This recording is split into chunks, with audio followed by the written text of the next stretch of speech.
आप सभी को मेरा बहुत बहुत नमस्कार। आज मैं आप लोगों के साथ एक ऑटोबायोग्राफी ऑफ ए योगी जो हैं एक योगी की आत्मकथा परमहंस योगानंद जी। तो योगी की आत्मकथा परमहंस योगानंद जी के जीवन और आध्यात्मिक विकास की जांच करती है और पुस्तक में योगानंद के बचपन के पारिवारिक जीवन, उनके गुरु स्वामी श्री युक्तेश्वर गिरी की खोज और उनके पहले स्कूल योगदा सत्संग, ब्रह्मचारी विद्यालय की स्थापना और अमेरिका में उनकी यात्रा का वर्णन है, जहां उन्होंने हजारों लोगों को व्याख्यान दिया और सेल्फ रियलाइजेशन फेलोशिप की स्थापना की। इस पुस्तक में 1935 में योगानंद की भारत की वापसी यात्रा का वर्णन किया गया और जहां पर उनकी मुलाकात प्रमुख आध्यात्मिक हस्तियों से हुई, जिनमें से महात्मा गांधी, रविंद्रनाथ टैगोर, आनंद मोहिमा, नोबेल पुरस्कार विजेता भौतिक विज्ञानी सर सीवी रमन और गिरिबाला, महिला योगी जो कभी नहीं खाती थी, से हुई। अंत में योगानंद पश्चिम में अपनी वापसी का वर्णन करते हैं, जहां उन्होंने अमेरिका में अपनी शिक्षाओं को स्थापित करना जारी रखा, जिसमें आत्मकथा का लेखन भी शामिल है।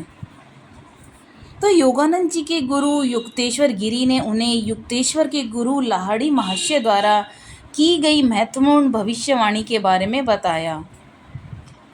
युक्तेश्वर ने उन्हें यह कहते हुए सुना कि मेरे निधन के लगभग 50 साल बाद उन्होंने कहा, मेरा जीवन योग में गहरी रुचि के कारण लिखा जाएगा, जिसे पश्चिम में प्रकट करेगा। यौगिक संदेश दुनिया भर में फैल जाएगा और मनुष्य के उस भाईचारे को स्थापित करने में सहायता करेगा, जो एक पिता के प्रत्यक्ष धारणा से उत्पन्न होता है। 1895 में लाहिड़ी महाशय के निधन के 50 साल बाद 1945 में आत्मकथा पूरी हुई और प्रकाशन के लिए तैयार हो गई। तो प्रकाशकों द्वारा जो बुलाई गई धर्मशास्त्रियों और प्रकाशकों के एक पैनल द्वारा योगी की आत्मकथा को 20वीं सदी की 100 सबसे महत्वपूर्ण आध्यात्मिक पुस्तकों में से एक नामित किया गया था। तो योगी की आत्मकथा ने प्रकाशन के बाद से कई पश्चिमी लोगों का ध्यान और योग से परिचित करवाया और इसकी सफलता ने योगानंद को भारत में भी एक प्रतिष्ठित व्यक्ति बना दिया, जहां 2017 में उनके सम्मान में स्मारक टिकट जारी किए गए। तो इस तरह से ये जो ऑटोबायोग्राफी ऑफ ए योगी है, इसने कई लोगों के जीवन को अद्भुत चमत्कारिक रूप से परिवर्तन किया उनके जीवन में, और इसीलिए मैंने सोचा कि आपके साथ भी मैं ये इतनी खूबसूरत जो इनके शब्द हैं, इनकी लेखनी है, इसको मैं आपके साथ शेयर करती हूँ। तो ये पहला अध्याय है, इसमें मेरे माता पिता और मेरा प्रारंभिक जीवन। प्राचीन काल से ही भारतीय संस्कृति की प्रमुख विशेषता रही है परम सत्य की खोज और सहवर्ती शिष्य गुरु संबंध। मेरे अपने मार्ग ने मुझे ईसा मसीह की तरह संत की ओर पहुंचाया, जिसके खूबसूरत जीवन को सदियों से तराशा गया था। यह उन महान गुरुओं में से एक थे जो भारत की एकमात्र संपदा और वैभव हैं। ऐसे वैभवशाली गुरु हर पीढ़ी में अवतरित होते रहे हैं, जिन्होंने अपने देश को बेबीलोन और प्राचीन मिस्र की तरह ध्वस्त होने से बचाया है।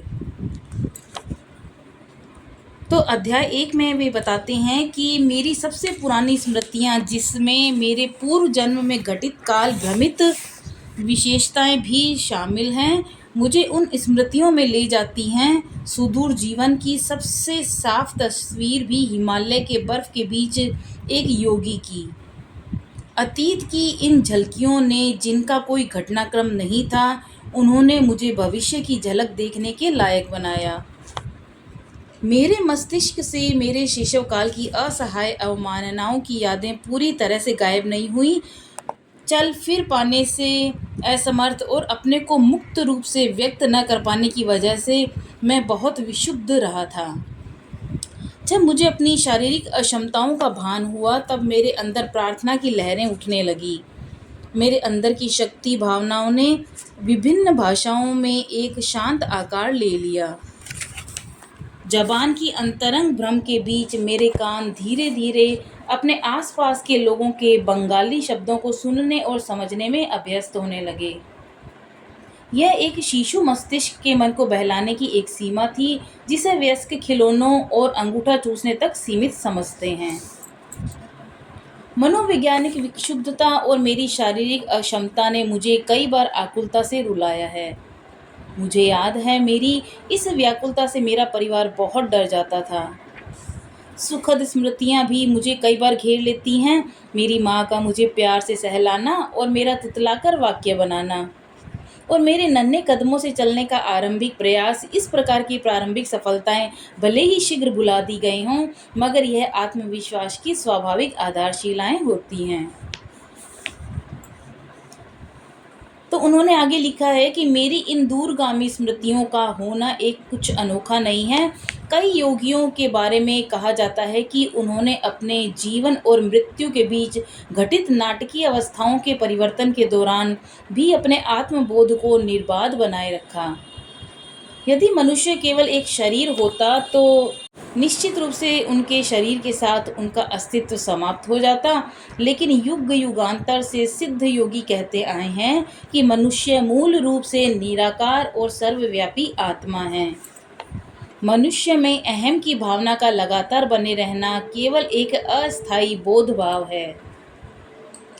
शैशव काल में स्पष्ट स्मृतियों का होना विलक्षण जरूर है, पर ऐसा होना अनहोनी कदापि नहीं है। अनेक देशों की यात्रा के दौरान मैंने कई सच्चे पुरुषों और स्त्रियों से अनेक पूर्व जन्मों की यादों के बारे में सुना है। मेरा जन्म 19वीं शताब्दी के अंतिम दशक में हुआ था और मैंने अपने जीवन के पहले 8 वर्ष गोरखपुर में व्यतीत किए। उत्तरी पूर्वी भारत के संयुक्त प्रांत में मेरा जन्म हुआ था और हम 8 बच्चे थे, 4 बालक और 4 बालिकाएं। मैं मुकुंद लाल घोष परिवार का दूसरा बेटा और क्रमवार चौथा नंबर का बच्चा था। मेरे माता पिता क्षत्रिय जाति के बंगाली थे, दोनों साधु प्रकृति के थे। उनका दाम्पत्य जीवन प्रेम से परिपूर्ण, शांत और शालीन था। उन्होंने कभी भी छिछोरा अर्थात निरर्थक व्यवहार नहीं दिखाया। 8 नन्हे जीवों के कोलाहल भरी जिंदगी में अभिभावकों के बीच एक संपूर्ण सामंजस्य था, जो बच्चों के लिए एक शांति केंद्र था। मेरे पिता भगवती चरण घोष एक दयालु, गंभीर और कभी-कभी सख्त हो जाते थे। हम उन्हें अत्यधिक प्यार करते थे, लेकिन साथ ही एक सम्माननीय दूरी बनाए रखते थे। यह एक अद्वितीय गणितज्ञ और तर्कशास्त्री भी थे और अपनी बुद्धि के अनुसार चलते थे, लेकिन मेरी माँ का दिल सोने का था और उन्होंने हमें सब कुछ प्रेम के द्वारा सिखाया। उनकी मृत्यु के पश्चात पिता ने अंदर की उदारता दिखाई। मैंने देखा कि अक्सर उनकी नज़रें माँ की नज़रों में बदल जाती। उनमें मुझे माँ की झलक दिखाई देती। अपनी माँ की उपस्थिति में हमें अपने धर्म ग्रंथों के साथ मीठा कड़वा परिचय हुआ। महाभारत और रामायण की कहानियों के द्वारा हमें अनुशासन का पाठ पढ़ाया जाता। ऐसे अवसरों पर शिक्षा, निर्देश, डांट साथ साथ चलती थी। प्रत्येक दिन पिता के प्रति आदर व्यक्त करने के लिए माँ हम सबको दिन में सावधानी पूर्वक तैयार करती, जिससे हम पिता के ऑफिस से घर आने पर उनका स्वागत कर सकें। पिताजी बंगाल नागपुर रेलवे में उपाध्यक्ष के समकक्ष पद पे थे। यह भारत की उस समय की बड़ी कंपनियों में से एक थी। कार्य के सिलसिले में उन्होंने बहुत सी यात्राएं करी और यह उनके कार्य का हिस्सा था। मेरे बचपन में हमारा परिवार अनेक शहरों में रहा। ज़रूरतमंदों के लिए माँ का हाथ हमेशा खुला रहता था। पिता भी दयालु प्रकृति के थे, लेकिन वे अपनी आय के अनुरूप ही व्यय करने पर विश्वास करते थे। एक बार माँ ने पिता की मासिक आय से ज़्यादा रकम 15 दिनों के अंदर ही गरीबों के पोषण में खर्च कर दी। पिता का यह कहना कि मैं चाहता हूँ कि आप दान पुण्य एक निर्धारित सीमा तक रखें, यह बात बहुत कोमलता से कही गई थी, लेकिन माँ को यह बात कष्टकारक लगी। बच्चों को उन्होंने किसी भी प्रकार से अनबन का एहसास नहीं होने दिया और अपने लिए एक घोड़ा गाड़ी मंगवाई। अलविदा, मैं अपनी माँ के घर जा रही हूँ। एक प्राचीन चेतावनी माँ द्वारा दी गई। अचकचाकर हम लोग विलाप करने लगे। संयोगवश उसी समय हमारे मामा आ गए और उन्होंने पिताजी को कुछ परामर्श दिया। निश्चय ही यह सदियों से प्रमाणित ठोस उपाय था, क्योंकि इसके बाद पिताजी ने संतोषजनक स्पष्टीकरण दिया। माँ ने खुशी खुशी घोड़ा गाड़ी को वापस भिजवा दिया। इस प्रकार अकेली विपत्ति का समाधान हो गया, जिसे मैंने अपने माता पिता के बीच में देखा। लेकिन मुझे याद है दोनों के बीच का एक संवाद। अभी अभी घर आई स्त्री के लिए मुझे 10 रुपए दे दीजिए, मेरी माँ की मुस्कुराहट मनाने का एक तरीका था। 10 रुपए क्यों, एक ही काफ़ी है। साथ ही पिता ने इसके समर्थन में कहा, जब मेरे माता पिता की अचानक मृत्यु हो गई तब मैंने गरीबी का स्वाद पहली बार चखा। स्कूल जाने के लिए मीलों चलने से पहले मेरा भोजन केवल एक केला था। उसके पश्चात विश्वविद्यालय में मुझे रुपयों की इतनी ज़रूरत थी कि मैं एक अमीर जज के पास प्रति माह 1 रुपये की मदद मांगने गया। उसने रुपया देने से इनकार कर यह कहा कि 1 रुपया भी महत्वपूर्ण है। उस रुपए के मना करने को आप कितनी कड़वाहट से याद कर रहे हैं। माँ के हृदय में यह पनपा, परंतु यह तुरंत तर्क था। क्या आप चाहते हैं कि यह औरत भी आपके 10 रुपए देने से इनकार करने के कष्ट को याद रखे, जिसकी उसको सख्त ज़रूरत है? आप जीत गईं। पत्नी के आगे नतमस्तक पिताजी ने अपना बटुआ खोला और कहा, यह लो 10 रुपए का नोट, मेरी शुभकामनाओं के साथ उसे दे दो। मेरे पिताजी की आदत थी कि किसी भी नए प्रस्ताव पर ना बोलने की।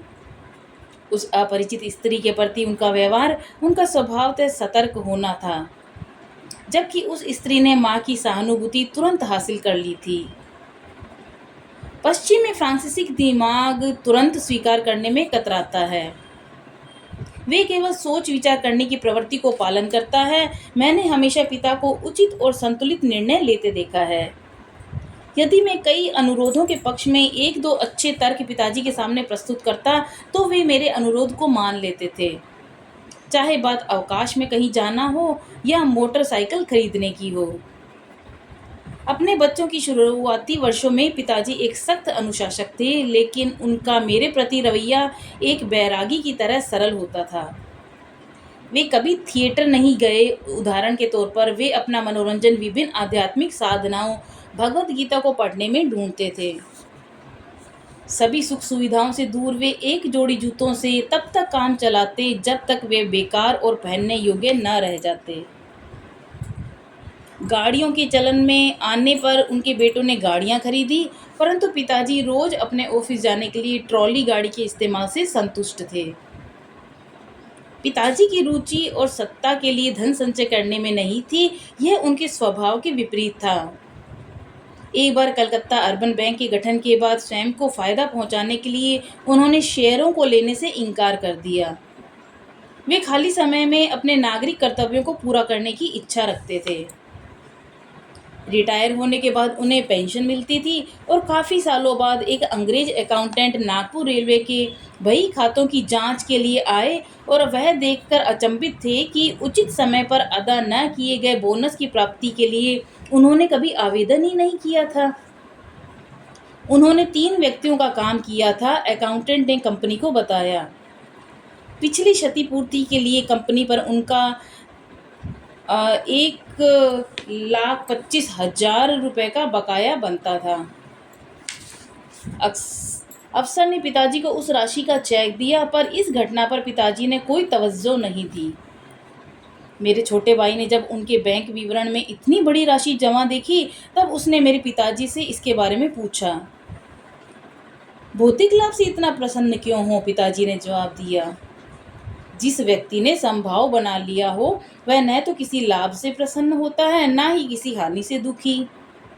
वह जानता है कि मनुष्य इस संसार में खाली हाथ ही आता है और बिना किसी रुपए को लिए ही इस संसार से विदा हो जाता है। तो अपनी शादी के शुरुआती वर्षों में ही मेरे माता पिता बनारस के महान गुरु लाहड़ी महाशय के अनुयायी बन गए थे। इस संपर्क ने पिता की स्वाभाविक सात्विक प्रवृत्ति को मजबूती दी। माँ ने मेरी सबसे बड़ी बहन रोमा को एक अद्भुत स्वीकारोक्ति बताई। तुम्हारे पिता और मैं एक पति पत्नी की तरह साल में केवल एक बार साथ रहते हैं, वह भी बच्चों को पैदा करने के उद्देश्य से। मेरे पिता सबसे पहले लाहड़ी मास्टर से अविनाश बाबू द्वारा मिले थे, जो कि बंगाल नागपुर रेलवे के गोरखपुर में तैनात एक कर्मचारी थे। बचपन में अविनाश मुझे भारतीय संतों की मनमोहक कहानियाँ सुनाया करते थे। वे सदा अपने गुरु की श्रेष्ठता और महिमा का गुणगान करते थे और उनके बारे में कुछ न कुछ कहकर उन्हें प्रणाम करते हुए समाप्त करते थे। क्या तुमने कभी सुना है कि किन असाधारण परिस्थितियों में तुम्हारे पिताजी लाहड़ी महाशय के अनुयायी बने थे? गर्मियों की अलसाई दोपहरी थी। मैं और अविनाश जब मेरे घर में के अहाते में बैठे हुए थे, तब उन्होंने मेरी उत्सुकता जागृत करने के लिए मुझसे ऐसा प्रश्न किया। मैंने उम्मीद भरी मुस्कुराहट के साथ नकारात्मक जवाब दिया। तुम्हारे जन्म से कई वर्ष पहले अपने वरिष्ठ अफसर यानी तुम्हारे पिताजी से अपनी गोरखपुर ड्यूटी से एक हफ्ते का अवकाश बनारस में स्थित अपने गुरु से मिलने के लिए मैंने मांगा था। तुम्हारे पिताजी ने मेरे प्लान का मजाक उड़ाया। क्या तुम कट्टर धार्मिक बनते जा रहे हो? उन्होंने पूछा। यदि तुम आगे उन्नति करना चाहते हो तो अपने ऑफिस के कार्य पर ध्यान दो। झाड़ियों से घिरे फुटपाथ पर दुखी होकर चलते हुए मैं पालकी में सवार तुम्हारे पिताजी से मिला और उन्होंने पालकी और अपने नौकरों को विदा कर दिया और मेरे कदमों से कदम मिलाकर चलने लगे। मुझे सांत्वना देते हुए वे सांसारिक सफलता के फायदे बताने लगे। मैं उनकी बातें बेमन से सुन रहा था। मेरा दिल अंदर ही अंदर दोहरा रहा था कि लाहड़ी महाशय, मैं आपको देखे बिना नहीं रह सकता। हमारा रास्ता हमें एक एकांत और शांत खेत के किनारे ले गया, जहां देर दोपहर सूरज की किरणें अभी तक झूमती जंगली घास पर चमक रही थी। हम उस मनोरम दृश्य को देखने के लिए रुक गए। खेत, जो कि हमसे केवल कुछ गज की दूरी पे था, अचानक वहां मेरे महान गुरु प्रकट हो गए। भगवती, आप अपने कर्मचारी के प्रति अत्यंत कठोर हो। उनकी आवाज़ हमारे चकित कानों में गूंज रही थी। इसके साथ ही जिस रहस्यमय ढंग से वह अवतरित हुए, उसी समय वह अंतर्ध्यान हो गए। मैं घुटनों के बल बैठकर चिल्ला रहा था, लाहड़ी महाशय, लाहड़ी महाशय। तुम्हारे पिताजी अचंभित थे और कुछ क्षणों के लिए जड़वत हो गए थे।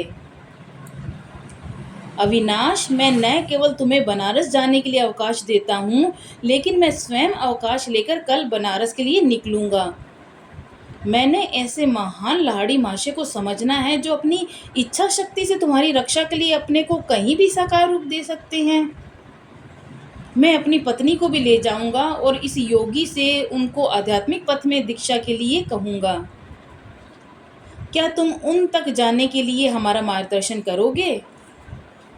निश्चित ही।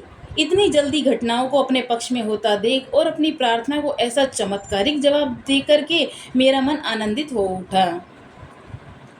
अगले दिन संध्या में तुम्हारे माता पिता और मैं रेलगाड़ी से बनारस के लिए निकल पड़े। अगले दिन हमने घोड़ा गाड़ी ली, फिर संकरी गलियों से चलते हुए अपने गुरु के एकांत स्थल पर स्थित उनके घर पहुँचे। उनकी छोटी सी बैठक में प्रवेश किया, जहाँ वे चिर परिचित पद्मासन की मुद्रा में बैठे हुए थे। हमने उन्हें प्रणाम किया और अपनी तीखी पलकें झपकाते हुए वे तुम्हारे पिता को एक टक घूरते हुए बोले, भगवती, तुम अपने कर्मचारियों के लिए बहुत सख्त हो। उनके शब्द हूबहू वही थे जिन्हें उन्होंने गोरखपुर के खेतों पर कहा था। फिर उन्होंने कहना जारी रखा कि मुझे खुशी है कि तुमने अविनाश को मेरे पास आने की आज्ञा दी और तुम अपनी पत्नी को भी साथ लाए हो। उनकी खुशी का पारावार न रहा जब उन्होंने तुम्हारे माता पिता को क्रिया योग पर आध्यात्मिक दीक्षा दी। उनके दर्शन के पश्चात तुम्हारे पिता और मैं एक गुरु भाई की तरह घनिष्ठ मित्र बन गए। तुम्हारे जन्म पर लाहड़ी महाशय ने विशेष रुचि दिखाई। निश्चय ही तुम्हारा जीवन उनके जीवन के साथ जुड़ा हुआ होगा। गुरु का आशीर्वाद कभी निष्फल नहीं होता। मेरे जन्म के कुछ समय बाद ही लाहड़ी महाशय ने इस संसार से विदा ले ली। उनकी फ़ोटो अलंकृत फ्रेम में सजी हुई उस हर शहर के पूजा घर में टंगी जहाँ भी मेरे पिताजी का स्थानांतरण होता। लगभग हर रोज़ सुबह और शाम मैं और माँ उस दिव्य स्थल के सामने ध्यान लगाकर बैठते थे और चंदन लेप में डूबे फूलों को उन्हें अर्पित करते। धूप और अगरबत्ती के साथ हम संयुक्त रूप से भक्ति और दिव्य शक्ति की पूजा करते थे। हमने अपने भक्ति की पूर्ण अभिव्यक्ति लाहिड़ी महाशय में पाई। उनके चित्र का मेरे जीवन पर अभूतपूर्व प्रभाव पड़ा। जैसे जैसे मैं बड़ा होता गया, गुरु पर मेरी श्रद्धा बढ़ती गई। ध्यानावस्था में होकर मैं अक्सर उस छोटे से फोटो फ्रेम में से उनकी तस्वीर को निकलते और उन्हें जीवित अवस्था में देखता। जब मैं उनके ज्योतिर्मय चरणों को स्पर्श करने का प्रयास करता तो वे पुनः चित्र में परिवर्तित हो जाते। जब मैंने बाल्यावस्था से किशोरावस्था में प्रवेश किया तब मैंने ध्यान से लाहिड़ी महाशय की छोटे से फ्रेम में जकड़ी फोटो छोटी सी छवि को जीवित रूप में अपने सामने देखा।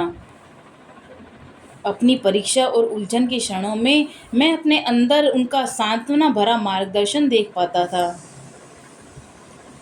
शुरुआत में उनके साकार रूप न होने से मैं बहुत दुखी होता था, लेकिन जैसे जैसे मुझे उनकी गुप्त शक्ति का आभास हुआ, मैंने दुखी होना बंद कर दिया। अपने उन शिष्यों को जो उनके दर्शन के लिए लालायित रहते थे, उन्हें वे अक्सर लिखते हैं, क्योंकि तुम मुझे अस्थि मांस में देखना चाहते हो, जबकि मैं हमेशा कूटस्थ दिव्य दृष्टि के द्वारा तुम्हारे पास ही होता हूँ। 8 वर्ष की उम्र में मुझे लाहिड़ी महाशय की फ़ोटो के द्वारा चमत्कारिक स्वास्थ्य लाभ हुआ। उस अनुभव ने उनके प्रति मेरा प्रेम और सुदृढ़ कर दिया। जब मैं बंगाल के इच्छापुर में अपने पुश्तैनी घर पर रह रहा था तो मुझे हैजा हो गया था और मेरे बचने की कोई उम्मीद नहीं थी। डॉक्टर भी कुछ करने में असमर्थ थे। मेरी माँ मेरे सिरहाने बैठी हुई थी और उन्होंने मुझे ऊपर टंगी लाहिड़ी महाशय की फ़ोटो को देखने का इशारा किया।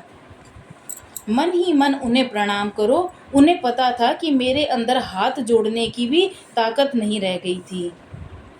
यदि तुम वाकई में अपनी शक्ति और उनके आगे नतमस्तक होंगे तो तुम्हें जीवन दान मिलेगा। मैं उनके चित्र को एकटक देखने लगा।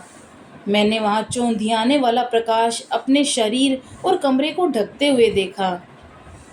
मेरे अंदर की मिचलाहट और अनियंत्रित लक्षण गायब हो गए। मैं ठीक हो गया था। उसी क्षण मेरे अंदर शक्ति का संचालन हुआ और अपनी माँ की उनके गुरु पर अपार श्रद्धा का कायल हो गया। मैंने उनकी कृतज्ञता के लिए अपनी माँ के चरण स्पर्श किए। माँ बार बार उस छोटी सी तस्वीर पर माथा टेक कर कृतज्ञता प्रकट कर रही थी। हे सर्वव्यापी गुरु, मैं आपकी और आपकी अलौकिक रोशनी की आभारी हूँ, जिसने मेरे पुत्र को जीवन दान दिया। मुझे आभास हुआ कि मेरी माँ ने भी उस दिव्य रोशनी के दर्शन किए थे, जिसकी वजह से मैं इस जानलेवा रोग से मुक्ति पा सका। लाहिड़ी महाशय का वह चित्र मेरी अनमोल धरोहर है, जिसे स्वयं उन्होंने मेरे पिताजी को दिया था। उसके अंदर एक पवित्र स्पंदन है। इस चित्र के पीछे भी एक चमत्कारिक कहानी है। मैंने इस कहानी को अपने पिताजी के गुरु भाई काली कुमार रॉय से सुनी थी। ऐसा प्रतीत होता है कि लाहिड़ी महाशय को अपनी फ़ोटो खिंचवाना पसंद नहीं था। इतने विरोध के बाद भी एक सामूहिक फ़ोटो उनकी और उनके भक्तों के साथ खींची, जिसमें काली कुमार रॉय भी थे और वह एक कुशल फोटोग्राफर था। उसने पाया कि सामूहिक तस्वीर में सब शिष्य तो थे, लेकिन लाहिड़ी महाशय उसमें नहीं थे। जहाँ वे खड़े थे वह जगह खाली थी। कई दिनों तक इस विस्मयकारी घटना की खूब चर्चा हुई। एक छात्र गंगाधर बाबू, जो एक अच्छा फोटोग्राफर भी था, उसने डींग मारी कि लाहिड़ी महाशय की फ़ोटो अवश्य खींचूंगा, चाहे जो भी हो जाए। लाहिड़ी जी के पीछे एक पर्दा लगाया गया और गंगाधर पूरी तैयारी के साथ अपनी सभी साजो सम्मान के साथ आया था और लालच में उसने तस्वीर खींचने के लिए एक एक करके 10 प्लेटें लगाई। लेकिन उसने देखा कि उसकी हर फोटो में पर्दा तो था, मगर तस्वीर में लाहिड़ी महाशय कहीं भी नहीं थे। गंगाधर बाबू बाबू का घमंड चूर चूर हो गया। वे रोते हुए अपने गुरु के पास गए। कई घंटे बाद लाड़ी माशे ने अपनी चुप्पी तोड़ी और महत्वपूर्ण टिप्पणी दी। मैं एक आत्मा हूँ। क्या तुम्हारा कैमरा सर्वव्यापी निराकार की तस्वीर खींच सकता है? गंगाधर बाबू ने कहा कि मैं देख सकता हूँ कि यह आपकी तस्वीर नहीं खींच सकता, परंतु हे पावन सर्वज्ञानी गुरु, मैं आपके मंदिर समान देह की एक तस्वीर खींचना चाहता हूँ। मैंने आपको बहुत संकुचित दृष्टि से देखा। मैं अभी तक यह समझ नहीं पाया कि आप में पूर्ण परमात्मा का वास है। ठीक है, तब तुम कल सुबह आओ, मैं तुम्हारे कैमरे के सामने फ़ोटो खिंचवाऊँगा। अगले दिन फोटोग्राफर ने फिर से अपना कैमरा फोकस कर दिया और एक बार उस महान महापुरुष की आकृति बिना किसी रहस्यमय आवरण के प्लेट पर स्पष्ट रूप से उभर आई। मेरे गुरु ने उसके बाद किसी अन्य तस्वीर के लिए फ़ोटो नहीं खिंचवाई। कम से कम अभी तक तो मैंने तो कहीं नहीं देखी। वही फ़ोटो इस पुस्तक में छपी है और लाड़ी महाशय के सांचे में ढली सुंदर आकृति से यह नहीं पता चलता कि वे किस वंश और जाति के हैं। उनकी अपनी और सबको आकर्षित करने वाली रहस्यमयी मुस्कान में उनके ईश्वर के साथ साक्षात्कार की खुशी झलक थोड़ी थोड़ी दिखाई देती है। बाह्य जगत से उनकी कम से कम रुचि और संबंध है और इसका स्पष्ट रूप से उनकी आधी खुली और आधी बंद आंखें संकेत देती हैं। इस संसार के तुच्छ प्रलोभनों से दूर वे आध्यात्मिक सहायता के लिए उनके पास आने वालों के लिए हमेशा तत्पर और उनकी जिज्ञासाओं को शांत करने के लिए तैयार रहते थे। गुरुदेव के पवित्र चित्र के दर्शन मात्र से स्वास्थ्य लाभ करने के कुछ दिनों के बाद मुझे एक अति प्रभावपूर्ण दिव्य दर्शन हुआ। एक सुबह अपने बिस्तर पर बैठा मैं गहन दिव्य स्वप्न में डूब गया। बंद आंखों के अंधकार के पीछे क्या है? इस तरह का तीव्र जिज्ञासापूर्ण विचार बड़े वेग से मेरे मन में आया और उसी क्षण मेरी अंतर्दृष्टि के सामने तेज प्रकाश पुंज फैल गया।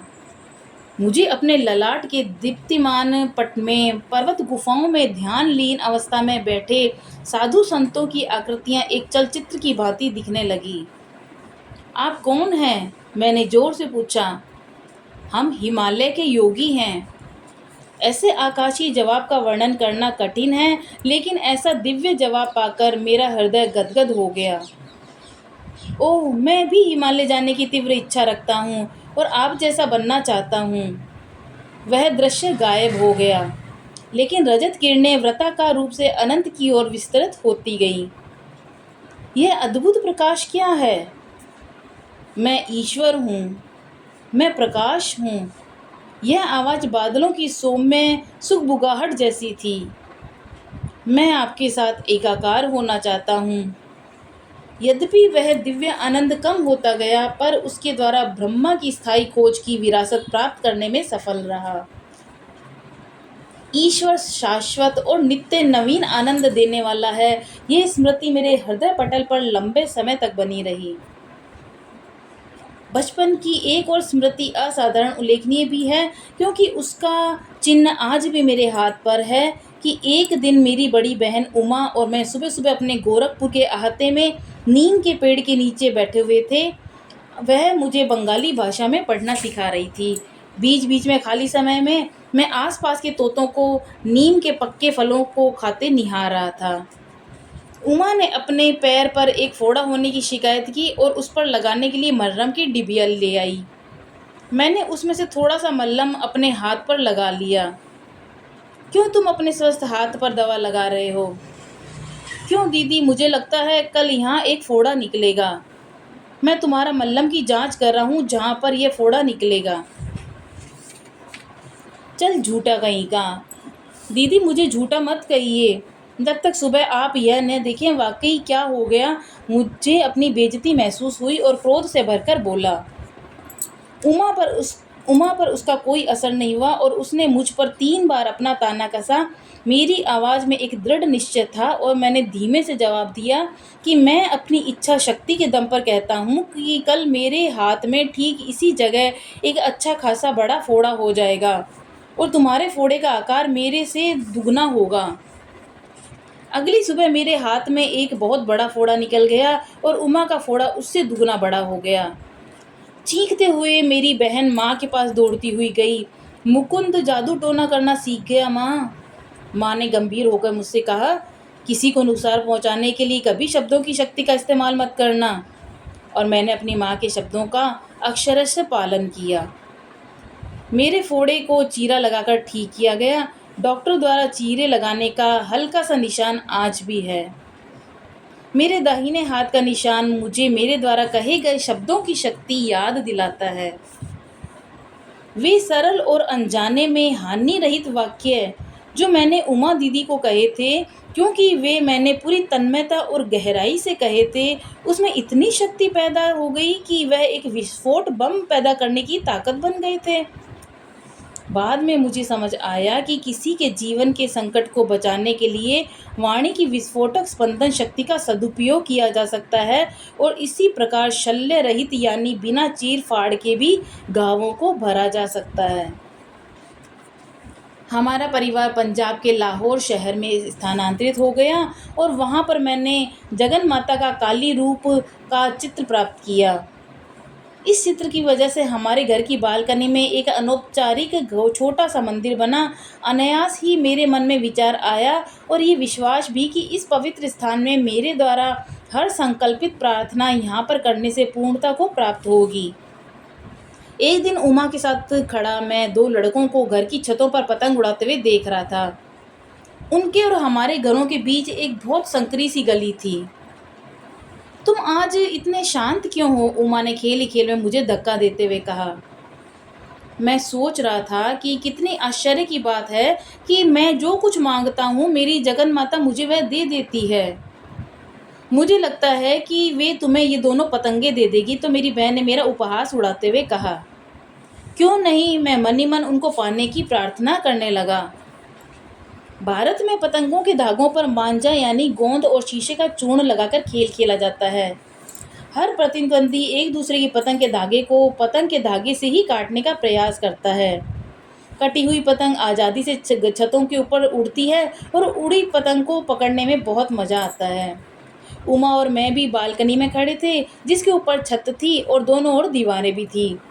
ऐसा असंभव सा प्रतीत होता था कि पतंगे हमारे हाथों में आएगी, क्योंकि उनके धागे निश्चय ही छतों के ऊपर फंस जाएंगे। गली के उस पार खेल शुरू हो चुका था। एक पतंग कट गई थी। तुरंत पतंग मेरी ओर उड़ने लगी। एक क्षण के लिए वह रुकी, फिर हवा के झोंके के साथ उसका धागा सामने वाले घर की छत पर उगे नागफनी के पौधे में फंस गया। मेरे पकड़ने के लिए अब पूरा फंदा बन गया था और मैंने अपना पुरस्कार उमा को सौंप दिया। ओह, ये तो केवल संयोग मात्र था, न कि तुम्हारी प्रार्थना का असर। यदि दूसरी पतंग भी तुम्हारे पास आ जाए तब मैं मानूंगी। मेरी बहन की काली आंखों में शब्दों से कही आश्चर्य का भाव था। मैंने अपनी प्रार्थना जारी रखी। अब मैं हृदय की गहराइयों से जोर लगा रहा था। दूसरे खिलाड़ी द्वारा पतंग की जोर से झटका मारने पर उसका धागा भी टूट गया और हवा में नाचती हुई वह पतंग मेरी तरफ आने लगी। मेरा सहायक नागफनी का पौधा, उसने फिर पतंग के धागे को अपने अंदर फंसाकर जरूरी फंदा बनाया जिससे मैं उसे पकड़ सकूं। मैंने अपनी दूसरी ट्रॉफी भी उमा को पकड़ा दी। निश्चय ही जगन माता तुम्हारी सुनती हैं। मेरे लिए यह सब अजीबोगरीब जैसा है। मेरी बहन एक डरी हुई हिरनी की तरह वहाँ से भाग गई। तो यह था पहला अध्याय ऑटोबायोग्राफी ऑफ ए योगी परमहंस योगानंद जी के। कल हम पढ़ेंगे अध्याय 2, जिनमें उन्होंने लिखा है मेरी माँ का देहांत और अलौकिक ताबीज। तो आपको ये प्रथम अध्याय कैसा लगा? तो मिलते हैं कल दूसरे अध्याय में। नमस्कार।